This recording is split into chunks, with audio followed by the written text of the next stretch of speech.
Do you like books? I mean, really, really like books? Then you're in the right place. Each week, your host, Sam Hankin, interviews the best of today's top-selling authors and the up-and-coming superstars of modern literature.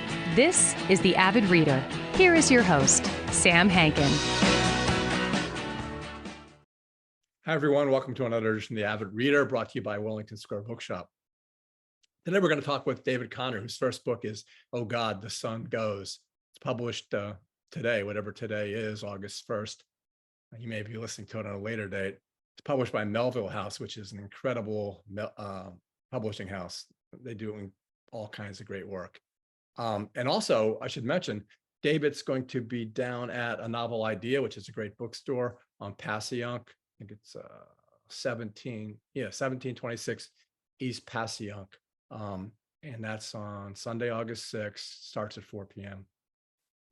So, what is the ineffable? First of all, I can't describe it because when something is, it's indescribable. Describing ineffability would be the same as trying to describe the eye that is observing the sun with that very eye, like the eye. So Kurt Gödel's theorem of incompleteness makes it clear that you can't describe accurately any system in which you are. And just as a closed book contains nothing until it is opened and the page is observed, the words perceived, recognized, parsed, and understood, we don't really ever know what we are because we're inside of the system. So it's kind of impossible to compute. And the sun is something that could never be missed until it was gone. And in this place, a circle, that's the color of nothing. Mr. Blue, who may really not be Mr. Blue at all, finds himself in a world of his own making, as do we all. And in it, something ineffable is missing, and that something is the sun, but it's also something else. And in this picaresque novel, a novel with an appendix that actually describes the locus, you don't find an appendix in a novel that actually describes the locus and nature of human consciousness, perhaps. And then we also learned about Del Webb, who I knew about before. He's like the Elon Musk of retirement vehicles. And if we pay particular attention, we may also learn that the best sleeping posture, better than you can get with the sleep number system, is that of lying perfectly still on your back, balancing an egg on your forehead, sleeping soundly, as the physician says, for a night or forever, and hopefully being able to wake up and fry the egg that's sitting there. So if we're brave enough to live without a sun, then we're brave enough to join David today on a trip to Phoenix and the mind with a capital N, M, not N, both places that may indeed ask us to forget them. So welcome, David, and thanks so much for joining us today. Yeah, thank you so much for having me. This is cool. So you had said somewhere else that you were kind of messing with the reader. And I understand that because I think it's really cool. But actually, it's not just messing with the readers, it's messing with the reader's head, right? Yeah, I think I was a bit flippant that day when I said I was messing with the reader. But I think I was interested in writing a story that was set in the mind or set in a kind of brainscape, that wasn't necessarily interested in the kind of scientific approach of reducing our understanding of the brain to sort of concrete regions that have specific functions, but more so in kind of reveling in the mystery of it and the kind of creating this sort of overwhelming nebulous quality that the mind and brain is to me. And so more so than messing with the reader, I think I was interested in planting these clues or these roads that the reader could go down and maybe led to dead ends or maybe led to some interesting thoughts. But I think I was invested in writing something that kind of unraveled as opposed to kind of came together. Well, you weren't flippant, I don't think, in the interview when you said, as I said in the introduction, about talking about the ineffable, because the ineffable, and this is where the book kind of turns in on itself, is indescribable. It is transcendent and beyond words, but it's also like celestial and divine too. And yeah, so when you talk about ineffable, and I don't mean this as a compliment, but it is, like, it's kind of Kafkaesque in a certain way, or a lot like the Russians, because Well, you tell me. You tell me why it's ineffable and why you want it to be ineffable. Yeah, I think I was concerned with mood and atmosphere and really a feeling of that kind of horrible loss that is the sun going missing. That is like the center of one's world not being there and grappling with that. Um, and I just think that experience that many of us go through in different ways, um, there's a quality to it that is senseless, and that and I think at getting at the truth of that mood or that atmosphere or that grief experience, uh yeah, I think it just felt like the truth of that mood was to not really understand the world anymore. I was just thinking, since I mentioned Kafka, I just thought of this. Your characters, other than the Mr. Blue, which we'll talk about too, is, he's M. I mean, she's M and he's RA. So you decided, you made a conscious decision not to use names. How come? Yeah, I think it was part of this sense of the incompleteness of this world, this way in which not just the sun, but language itself has sort of become lost or fragmented, and that even people's names or identities are just letters pointing to something larger that isn't there.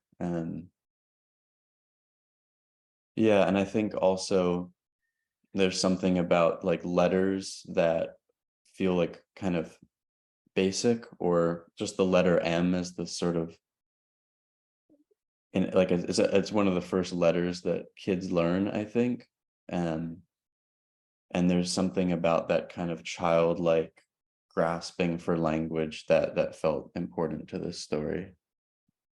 Um, there's another thing that was kind of, I guess, a nomen of the book for me, which was picking the name Mr. Blue, and then we can go into music too, because it reminds me of like Dylan's Mr. Jones, which was then David Byrne's Mr. Jones, and then the Counting Crows Mr. Jones, kind of Mm, like an everyman. But then, I don't know, is he an everyman? I kind of mm. felt like he was. It's a good question. I mean, I love the Fleetwoods, the band, and their song Mr. Blue. uh I really love. And Everyman, yeah, I mean, I think I like Mr. Blue in part, this kind of metaphor of like the sun missing in the sky, right? The sky is blue, and then Mr. Blue as this sort of sunless sky, or this like incomplete thing. And Everyman, yeah, I do think maybe an everyman or maybe a no man kind of character. I I think, yeah, part of the device of HA or Mr. Blue not having a memory kind of, I think, created this kind of archetype that anyone could kind of attach to theoretically. Yeah, and even though, like you were saying, it's flippant, but messing with, I'm the reader. I can, I can do whatever I want. Mhm. So I definitely identified with it because I often have the same thoughts um, that he has. Like once when I was tripping, I looked at a book and I had no idea. I looked at it. What is this? I can't understand this jumble of things, and it scared the hell out of me.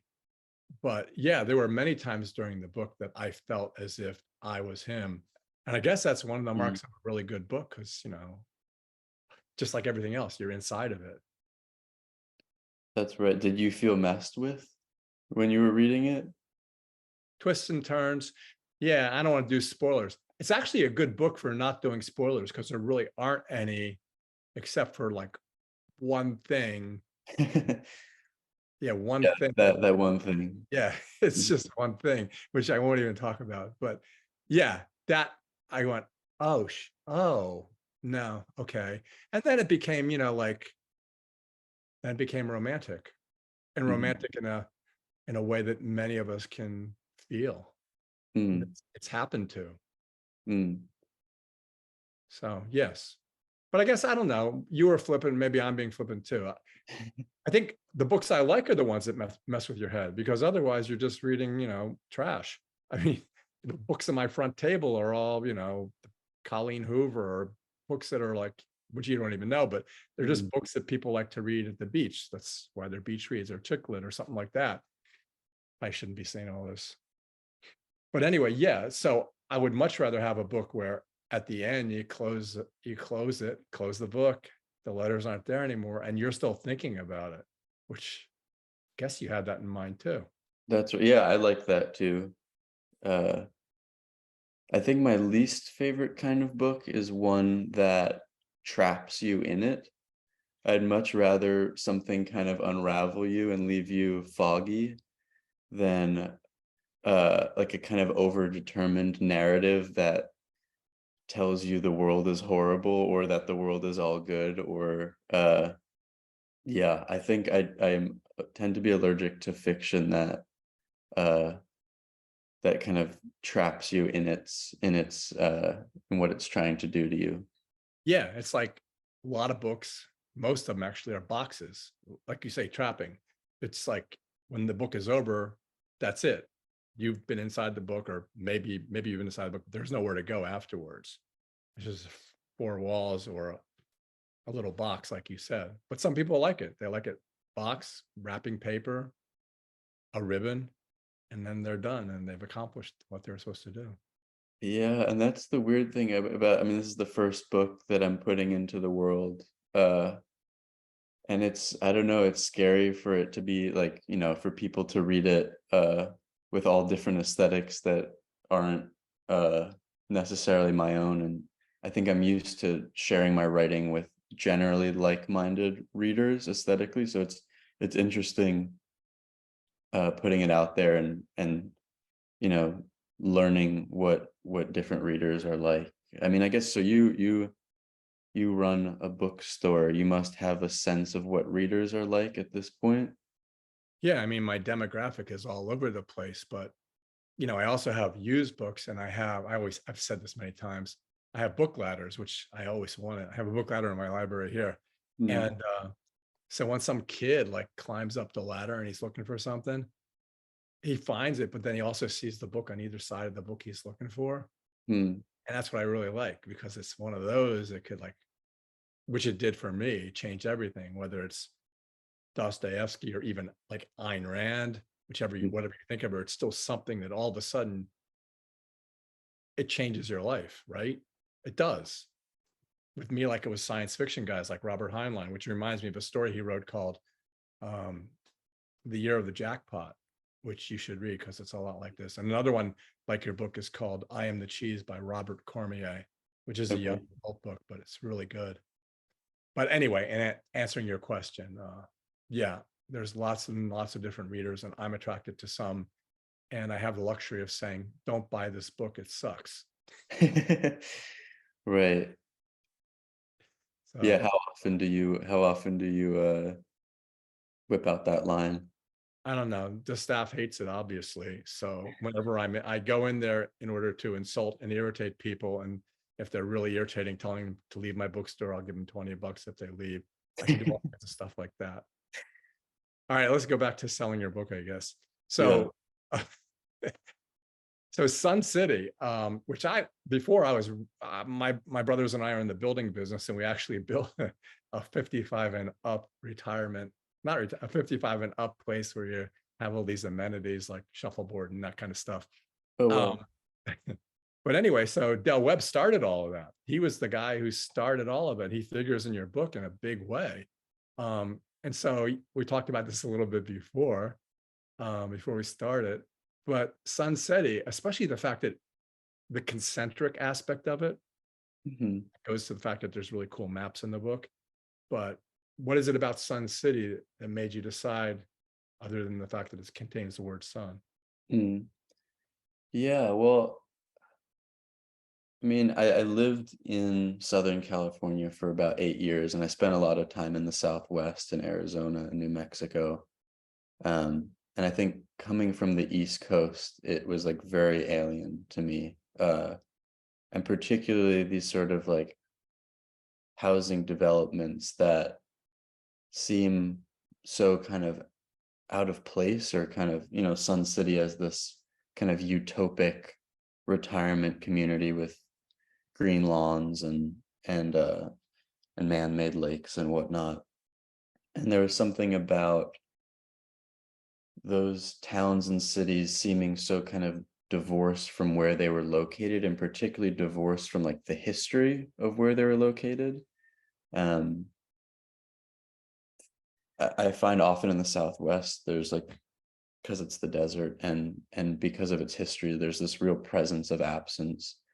And there's a strong indigenous community that's there. And there's also this sense in which these towns like Sun City or the city of Phoenix feels so divorced from that history. And there's this kind of amnesia that I think sets in when you go to a town like Sun City, where there's this relatively new development, the 60s, that has its own museum and has this own myth of itself, but has no connection to what was there before. And I felt that kind of mirrored also the narrator's kind of personal romantic amnesia, this fog that the narrator's in, this kind of fissure from his history, from his past, that he's unable to grapple with quite yet.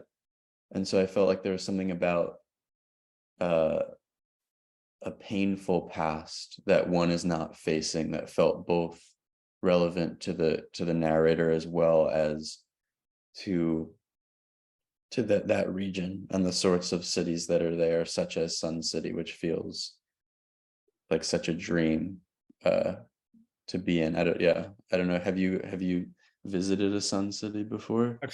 I see the signs in the script, but I haven't gone inside. There's so many of them now. But Right. the thing that's interesting is that, one review compared it to like, I don't know, like gonzo journalism, like yours was like Hunter Thompson, Fear and Loathing, because the museum you describe is if you didn't know anything about this, you wouldn't believe that museum, because it's just the first house and it looks like, okay. And then you're describing exactly what it is. So it's like, Yeah, that's I didn't, most of the book is sort of, kind of sheer kind of creation from thin air, but that museum of all things, which is maybe one of the most fantastical things of the book, is pretty accurate to what it's really like there. Yeah. And everybody is happy. Right. Yeah. But another way of looking at it is I was driving with my dad one time when we drove past this subdivision, because we subdivision communities, and I didn't like it. And I thought, oh, this is crap. And I said, look at this crap. And he goes, how dare you say that? There's people living there and they're happy. Who are you to do this? And I thought about that when I read the book too. I think that surprised me when I wrote the book. Was I think I went in with this sort of menacing attitude a bit with Sun City, or its founder. And I think, without any spoilers, and I don't think this is a spoiler, I think it was it felt truer to kind of find the humanity in it as well, even in this like there is something actually also kind of sweet about the characters in that town, I think. Oh, which reminds me of like Del Webb's, and I won't spoil it either, his dream, which is also the dream of the doctor. And that does mess with you, because all of a sudden the doctor is doing something weird. And then later on, he's doing something even weirder, because there he is. And then you got to decide whether that's where you are too. Yeah. Talk about the doctor before, just talk about it, so we don't go. Sure. Yeah. Well, there's a Dr. Higley, Dr. H.A. Higley, who the narrator learns about very early on as a sort of expert on the sun, who seems to know where it's gone. And some hope for the narrator that he'll be able to solve the puzzle and kind of return to the world that he's missing. Yeah, I think in some ways the character is like yeah, it's fun. It's hard to talk about the book without giving it away. But yeah, I don't know. I mean, I think the character is like a hint. I think it, yeah, I don't want to give anything away, but I do think the doctor kind of hints at a direction the book could go in, like a sort of maybe more straightforward neuroscience mystery book where the doctor has the, the clues that will lead the reader or the narrator to an answer. And I think what ends up happening is the doctor becomes even more confounding as a character by the end than in the beginning. Yeah. Yeah, it's tough when you have a book where I can't talk about the egg because it's such a cool part of it, and I can't, I don't want to Yeah, because you it's talk about the egg. It's fine. Yeah. I guess or if you reach this part of the podcast and you don't want spoilers, pause it, read the book, and then come back. well, the funny thing is, I mean, you laugh throughout the book. You laugh, it's like one of those movie reviews. You laugh, you cry, um, but so one of the funniest lines to me was, so you can talk about Doctor's regimen and how his life started face down, then face up, and all that. That's not a spoiler. It's not contextual. But my best part was when the doctor comes out and his diagnosis. Yeah, he's in a deep sleep. Yeah. That's it. Which is like, right? Yeah, he is. So, That's it. Yeah. Yeah, I think for whatever reason I'm attracted to that kind of humor, like a humor of disappointment or flatness, where you expect a revelation and it's really just like the stupidest possible. I felt that way about the Yo-Yo Ma moment, which I felt like was a risk because it's so flat and weird. But I just thought there was something about Yo-Yo Ma like appearing in the book that felt so off. it uh, reminded me of the Seinfeld episode that Yo-Yo Ma was in. oh, I don't even know about that. You watch that; it's Yeah, hilarious. Yo-Yo Ma's like a fascinating figure to me. I mean, his music is beautiful, and he's like such like a sweet, generous man. Yeah, Um, and there's also something like there's something kind of omnipresent about Yo-Yo Ma in this way that's like so strange, and maybe sun-like. Yeah. So yeah, I think to that point of the kind of punchline being that the doctor's just, oh, he's just in deep sleep. I am interested in these moments that like are so flat that they're kind of funny. And yeah, I think that's maybe not for everyone, but I'm attracted to that kind of humor for sure. yeah. Well, I definitely laughed out loud on that one because you expect a diagnosis, Right. and and I'm thinking, okay, this is going to be interesting. I wondered what it is that he's actually suffering from. But we haven't talked about his youth and sleeping, because I think that's okay. That's not a spoiler. Talk about his Mhm. youth and how he slept and why he changed. That's good. Yeah, yeah, yeah. That is also sort of absurd part of the story about so Dr. Higley's our sort of introduction to his characters through his sleeping position, uh, which yeah, essentially he was a troubled adolescent, and one manifestation of that was that he slept on his stomach. And this is also personal for me because I am still a stomach sleeper. I like it's sort of horrible the way I sleep. I like my face is like I don't know how I breathe. I couldn't do that. It's really not good for you. And so I think that was maybe the kernel of where that came from. But essentially, this kind of Dr. Higley, who is this, renowned scientist, at some point made this kind of decision to turn around in his sleep and sleep on his back, and he forced himself to do that. until it became normal. And then he added this kind of extra element, which was to rest in a raw egg in its shell on his head, to balance it on his forehead as he slept. I think part of the fun there is just like this, the character of the kind of the genius and the kind of maybe the discipline that it takes to hone that genius, being as absurd as sleeping with an egg on your head. Yeah, but I think yeah, there's something visually about that symbol that feels compelling to me as well, of someone sleeping on his back with an egg, which Yeah. he fries in the morning for breakfast and eats. Also, that part in the doctrinal is Kafkaesque, like the nose or the overcoat or something like that. I know, go, sorry. Mhm.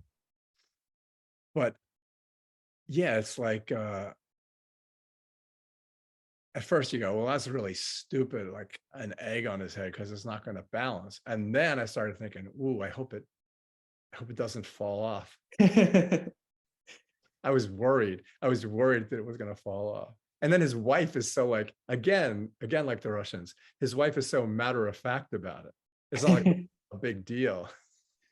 Right. Yeah, it doesn't, I don't, it would really take a special person to be able to sleep with an egg on his head, I think. I don't know how the physics of it work. Well, so here's another way we don't have to spoil it. Hey, do you have the book right there by any chance? Yeah, I could get it. Yeah, show the cover, because you said I'm a bookseller. That's what I sell.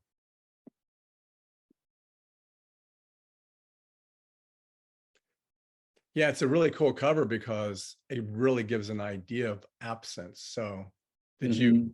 vet it? Did you think of it?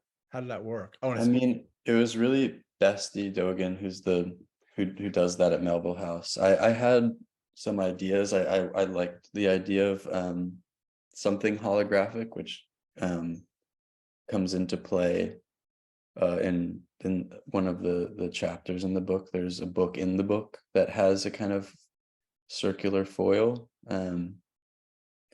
But yeah, I mean, I did want some sort of absence and something kind of refractive. But yeah, I love the cover that Bestie put together. I mean, Melville House must really like you, because it's an expensive cover. And it's like Yeah, I guess, yeah, you would it's know like more giving you, about this than me. Like, yeah, do you have to really like shell out for foil? yeah, hell yeah. Okay. It's like giving you deckled edges. I know it sort of looks like a kind of like holographic Pokemon card or something. It does. I have to tell It's my I have to tell my stepdaughter that, because wherever we go, she checks to see if there's a Pokemon site there, which Oh yeah. I don't understand it at all, but wherever we go, there are 3 different guys hanging around the place, which also kind of goes to the book. They're not really there, but they're there. Which goes to the brain. And it's funny because the appendix, it's like the appendix is the brain, which means the brain kind of an appendix. But Mm, my favorite part, I mean, I like all the parts, because I like the hippocampus, because I like the fact that it's theoretically kind of the store of long-term memory, but kind of mediates into the cerebral cortex. But the best is like what am I thinking of? The amygdala. mm. Because you remember that book Free Solo with that guy Alex Donald, who Yeah. Capitan? They did a PET scan on him too, and his Mhm. amygdala was essentially absent, which is why he could just kind of, there was no fear. Yeah. The amygdala as a sort of emotional regulation, fear, fight or flight, uh, regulation. Yeah, that chapter in the book, the amygdala chapter, uh, that was a fun one to write. It was the sort of restriction that I gave myself was, how do I write an entire chapter without any visual description or auditory? It was really all sort of haptic and proprioceptive and uh,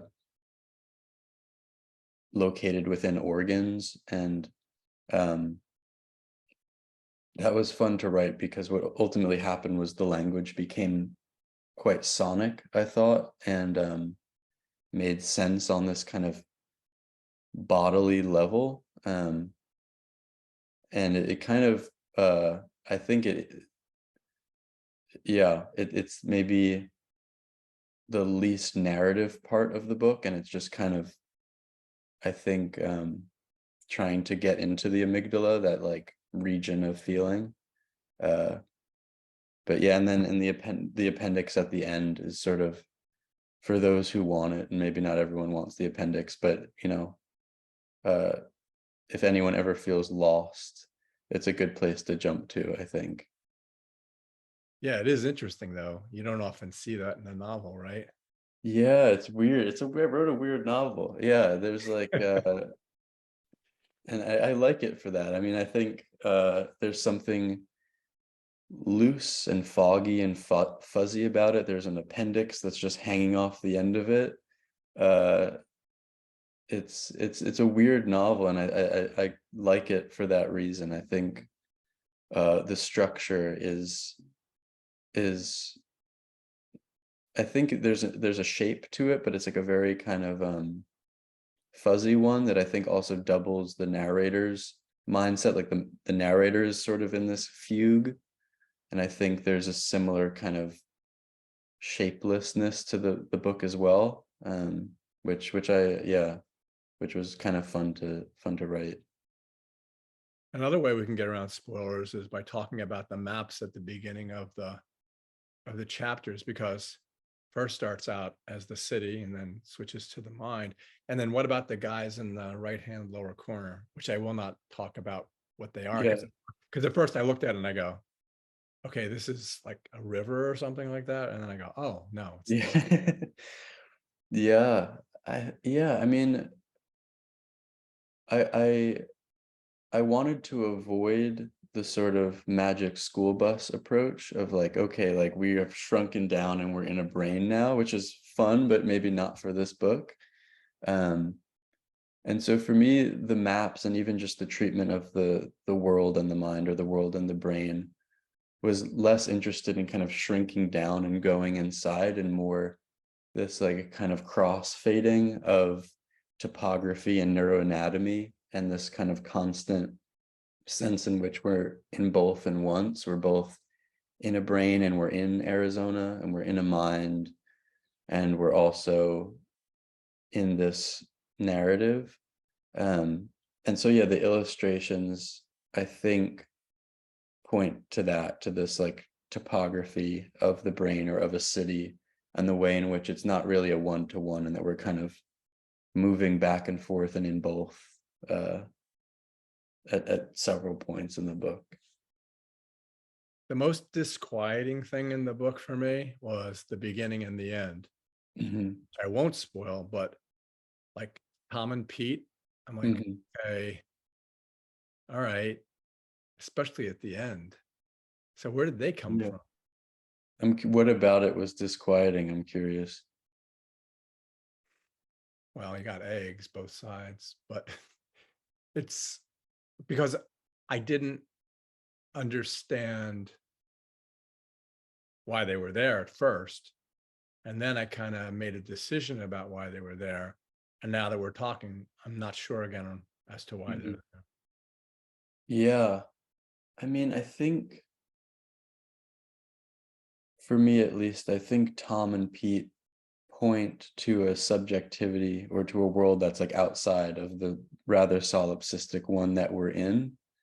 I think in a way they provide this like glimmer of escape from this solipsistic world that is in some way the pathology of the protagonist.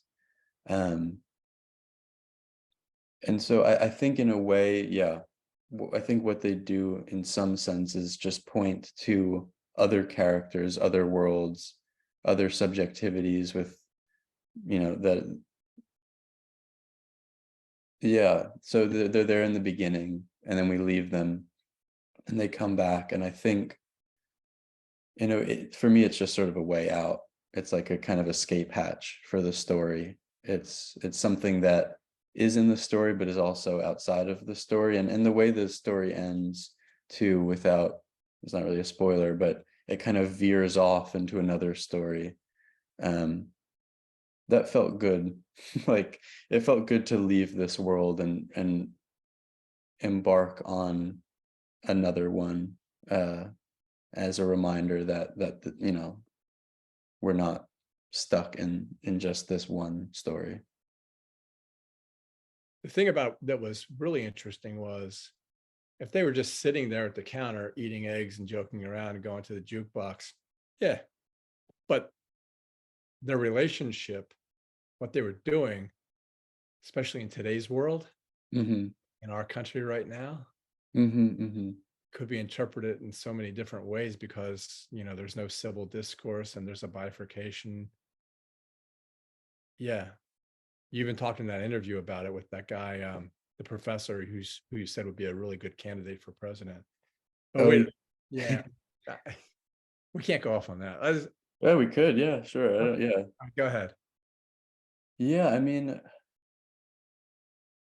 yeah, I mean, it's interesting, like Tom and Pete. I mean, in a way, I like the sort of mystique around those characters. But there's like a closeness to them. There's like a tenderness, which I think also the narrator is very much missing. There, I think again, they point to another world or another subjectivity in which there's a tenderness. And whether that's like sexualized or not, I think is, you know, can remain in a sort of cloud of mystique. But yeah, I don't know. Yeah, it's I really, I was thinking, I was thinking about have you ever read Players by Don DeLillo? Yeah, I have it right here. I could point to it. Yeah, I love that novel, and I love the way it opens. It's just, there's just kind of so much at once. They're on a plane and there's a grand piano. And I think there was something about the energy of that opening chapter that informed this one. And there was something about just Tom and Pete dancing in the middle of a diner that felt sort of so fantastic in the way that that piano on an airplane felt in Players. Uh, and it felt uh, unexpected too for the first chapter. So yeah, I think there is something just kind of fun about it as well. My eyes are wandering around because I'm looking for it. But I love Ratner's Star, might have been my favorite. And then Americana. It's funny as a bookseller because I had this first edition of Americana. Mm. Someone bought it, Oh wow. and then I felt really bad. I wanted to buy it back. When I first opened a bookstore, I went around to other bookstores to get advice, you know, and they said, listen, you can't be a book collector and a bookseller at the same time. And like Mm. you sleeping on your stomach, I still do it, and it's really stupid. Yeah, So getting high on your own supply. oh, the other thing about Tom and Pete is that because you said sexualized, you handle the sex really well in the book. You Mm. know, it's like really terse, but it fits in perfectly with how he's feeling, which Mm. then led me to believe that as a reader again, going outside the book, which is exactly what this is all about. Mhm. Um, I'm thinking about M and I'm thinking, well, maybe there's a chance, you know, Mm. maybe a chance because it's such a really nice relationship and it is love both ways, as it's made very clear. Mhm. I'm thinking to myself, you know, maybe, you know what I mean? Mhm. I think so, yeah. Uh, yeah, totally. And also I think, what was I gonna say to that? Yeah, I think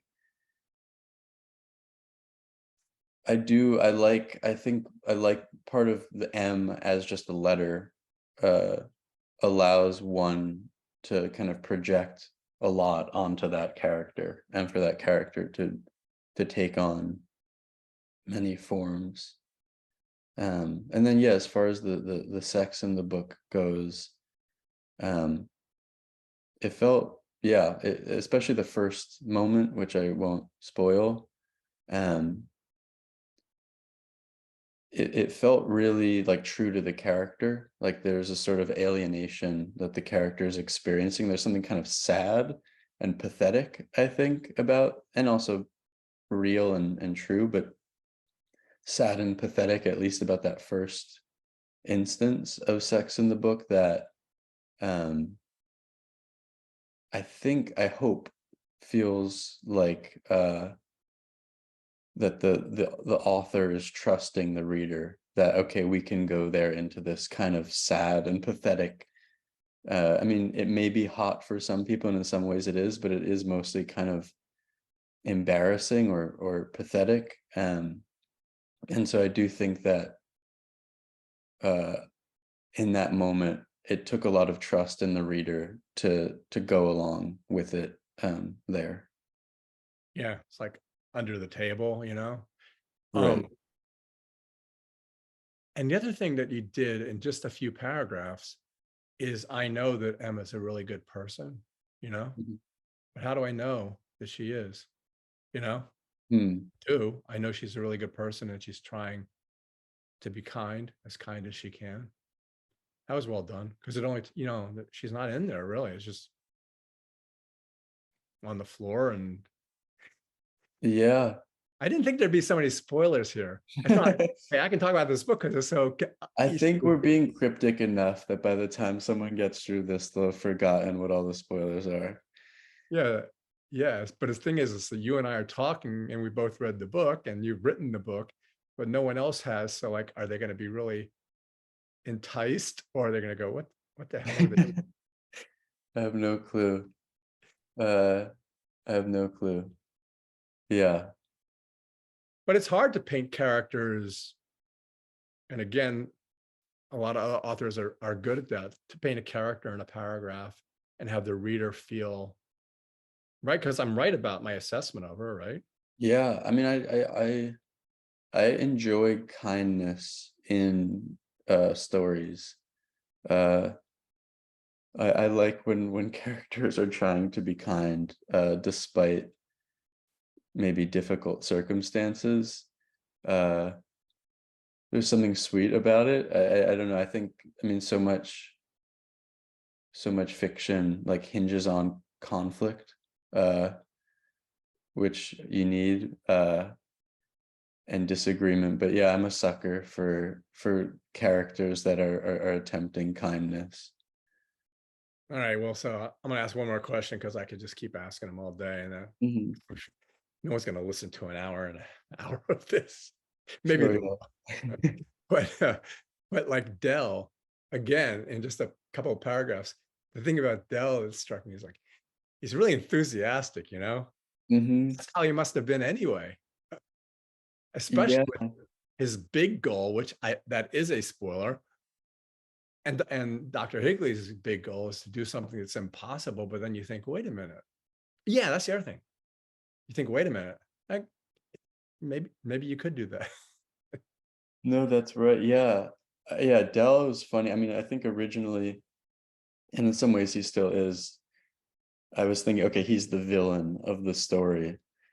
Right. There's something so kind of pathetic and even relatable to his sort of quixotic dreams that like kind of defangs him or makes him kind of endearing in his own kind of monstrous way, where he, there's like a childlike quality to his ambition and his need for greatness or something.